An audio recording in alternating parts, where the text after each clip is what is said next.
Bonjour à tous, j'espère que vous allez bien. Je suis ravie de vous retrouver aujourd'hui pour ce webinaire sur le bien-être en entreprise. Je me présente, je suis BN Senga, juriste conseil spécialisé en droit social et en RSE au sein de Legal PME. Et c'est avec moi que vous allez passer les 15 prochaines minutes et on va un petit peu parler du bien-être en entreprise. Alors, pourquoi parler du bien-être en entreprise? Premièrement, parce que c'est une obligation légale. Donc, en Belgique, un code du bien-être assez bien, enfin, assez conséquent et assez bien détaillé prévoit des règles en matière de santé et de sécurité des travailleurs au sein d'une entreprise. Les règles prévues dans ce code du bien-être sont pour la plupart à titre préventif. Il est également important de parler du bien-être dans l'entreprise car le mal-être d'un travailleur, ou des travailleurs en tout cas, peut avoir un certain coût pour une entreprise et un coût assez conséquent.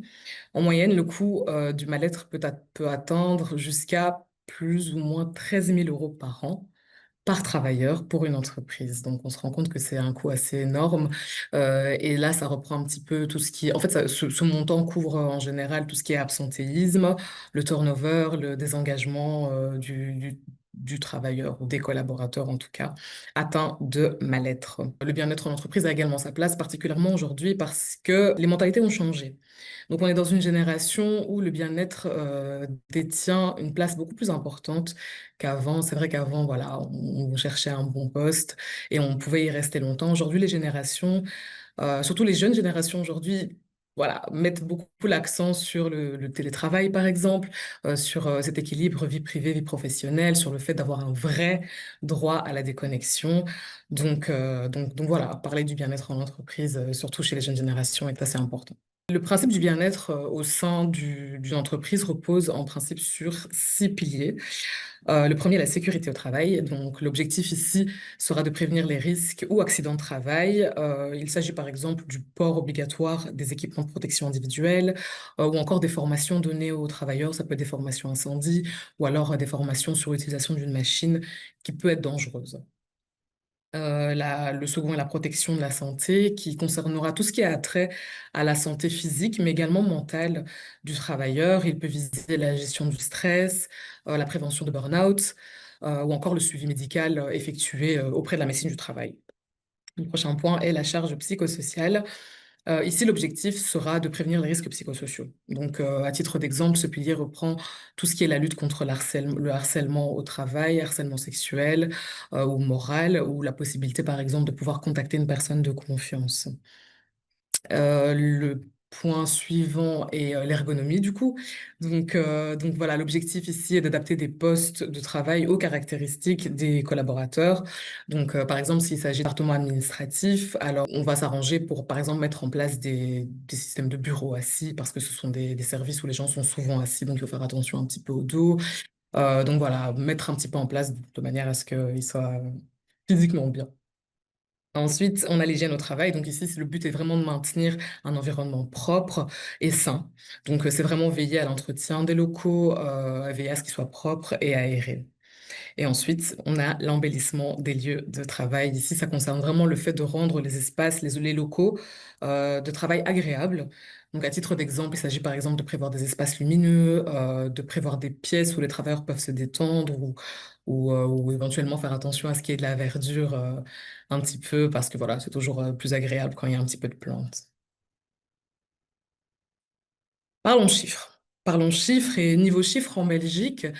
Voilà, on voit qu'il ressort en moyenne qu'un travailleur sur trois ressent du stress chronique. Ce qui concerne le burn-out, ça c'est plutôt alarmant, c'est qu'il y a en 5 ans, le burn-out a augmenté de plus de 60%, c'est énorme.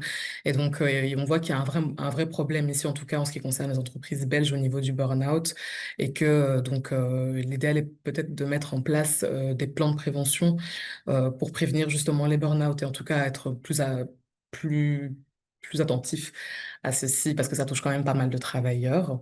Et on voit que une journée d'absence sur trois est liée au mal-être psychologique d'un travailleur. Donc voilà, et comment remédier un petit peu à ça, en mettant en place des bonnes pratiques en fait au niveau de l'entreprise. Aujourd'hui, contrairement à il y a quelques années, on se rend compte que le bien-être en entreprise est une nécessité au sein de l'entreprise. Là où avant, c'était peut-être un luxe, aujourd'hui, on se rend compte que c'est une nécessité. Et donc, les entreprises sont vraiment amenées, appelées même à poser des petits gestes au quotidien qui vont avoir un impact assez conséquent. Donc ici, il peut s'agir par exemple de l'équilibre vie privée, vie professionnelle. Ça, c'est super important aujourd'hui. Grâce au Covid, on a beaucoup plus de télétravail et on voit que ça permet aux collaborateurs de mieux concilier leur vie professionnelle et leur vie privée. Et on peut éventuellement penser aussi à l'instauration du droit à déconnexion, qui en plus d'être une obligation légale, devrait être quelque chose, enfin un point sur lequel on devrait plus sensibiliser nos travailleurs, car c'est important de les faire comprendre qu'il faut vraiment déconnecter en vacances, ne pas lire ses mails, même si voilà, on n'y répond pas forcément, mais c'est vrai que le fait de parfois les lire, s'arranger pour que les collaborateurs aient deux téléphones, en tout cas dans la mesure du possible, et deux téléphones, donc un privé, un autre professionnel, qu'ils éteignent totalement lors de leurs vacances. Donc vraiment les sensibiliser sur ça, en plus du fait que c'est une obligation légale, en fait, tout simplement. Le second est de prendre en compte le climat social, donc l'environnement au sein de l'entreprise, sur base d'enquêtes, par exemple, ou peut-être des réunions de suivi, comment les travailleurs se sentent, s'il y aurait quelque chose à améliorer, s'il y a quelque chose dont, enfin, s'il y a des points dont ils n'ont pas spécialement parlé. Donc voilà, en tout cas, prendre en compte ce petit climat et voir un petit peu. Le prochain point est le sens et la motivation. Donc ici, c'est vraiment faire des réunions avec les travailleurs pour voir si leur travail les stimule toujours autant, si les tâches qui leur sont octroyées les intéressent, enfin, s'ils sont motivés ou si au contraire, parce qu'on a le burn-out, mais on a aussi parfois le bore-out, où le travailleur en fait trouve son travail inintéressant, il s'ennuie, et donc là, ça peut conduire à ce phénomène de bore-out. Ensuite, le point suivant est de former les managers à l'écoute active. Donc ça, c'est vraiment important. C'est vraiment important parce qu'en fait, il faut s'arranger pour que les managers, les responsables veillent vraiment à écouter les collaborateurs, pas seulement faire des réunions et remplir leurs obligations, mais vraiment à écouter les collaborateurs, à regarder ensemble comment est-ce qu'ils peuvent remédier à ça, comment est-ce qu'ils peuvent prévenir parfois certains mal-être qui sont parfois flagrants, mais que voilà, on peut éventuellement parfois passer au-dessus et d'autres personnes aussi savent très bien le cacher. Donc, c'est vrai que les réunions dans lesquelles on a un manager qui est à l'écoute, qui a une écoute active est assez important. Et ensuite, les ateliers de bien-être. Voilà, les entreprises peuvent mettre en place des sessions de sport, des sessions de yoga, de la relaxation, ou alors mettre en place des team building pour renforcer la cohésion d'équipe. Quels sont les risques? Donc voilà, c'est vrai que quand les entreprises sont assez négligentes au niveau du bien-être, il y a des risques. Ici, on identifie trois risques majeurs. Donc, le premier, le plus gros risque est vraiment le côté humain. Donc, on aura des travailleurs qui seront en burn-out, qui auront une baisse de motivation et qui risquent d'être fréquemment absents. Donc, ça, c'est assez problématique. On voit aussi que l'absentéisme est un vrai problème actuellement. Donc, voilà, un petit peu à voir. On a le risque financier. Le risque financier, donc cela impacte l'entreprise en fait d'avoir des travailleurs qui ont un mal-être parce que un travailleur qui ne va pas bien aura forcément une baisse de productivité qui entraînera, enfin aura une baisse de motivation plutôt, qui entraînera une baisse de productivité. Donc là, c'est vrai que ça peut être un petit peu compliqué, sans oublier en fait les coûts de remplacement qui sont également envisagés dans la mesure où il faut remplacer les collaborateurs absents pour une longue durée. Et donc voilà, ou alors certains travailleurs qui bénéficient d'un aménagement du temps de travail, donc qui étaient en temps plein et qui doivent passer en temps partiel. Et il faut bien sûr remplacer, enfin trouver en tout cas un remplaçant pour ce temps partiel. Du coup, donc voilà, c'est un certain coût pour l'entreprise. Et ensuite, on a le risque juridique, en fait, parce que c'est une obligation légale. Donc, d'un point de vue juridique, si on est négligent au niveau du bien-être des travailleurs, ça peut être un non-respect des obligations. Et donc voilà, l'employeur ici s'expose à des sanctions telles que des amendes, ou en tout cas des régularisations, en tout cas voilà, des sanctions prévues par le code pénal social.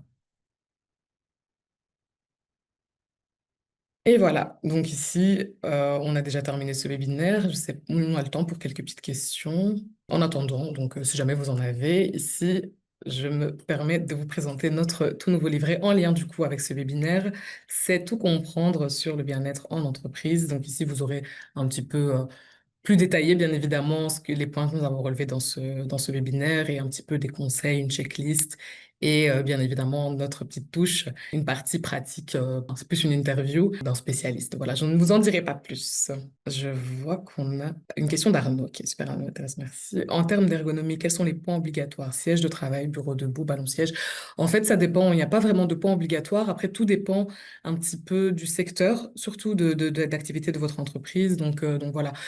Beaucoup de choses peuvent être, enfin, d'éléments peuvent être retrouvés sur Besweek.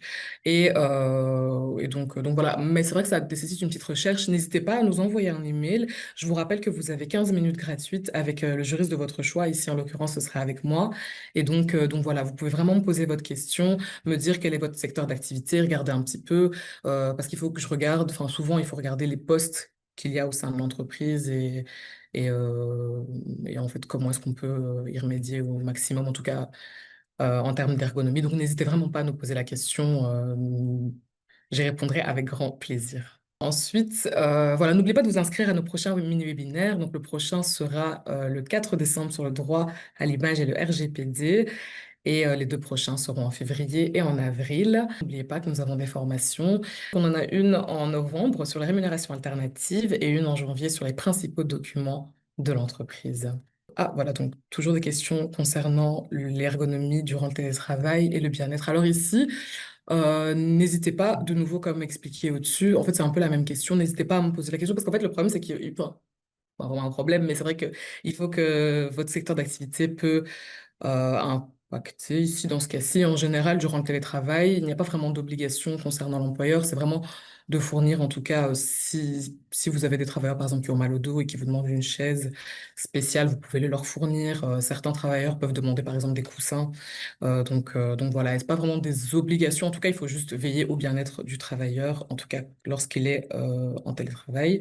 Donc voilà, mais n'hésitez pas à m'envoyer un email. Donc comme je vous l'ai dit tout à l'heure, nous avons 15 minutes gratuites. Et là, on pourra voir un petit peu quel est votre secteur, si votre travailleur a quelques caractéristiques et donc a besoin peut-être d'une précision ou voilà, d'un certain matériel précis. Voilà, je pense que c'est tout pour les questions. Voilà, bah écoutez, il me reste plus qu'à vous souhaiter un bon appétit, à vous dire merci d'avoir suivi notre webinaire et à très très bientôt. Au revoir.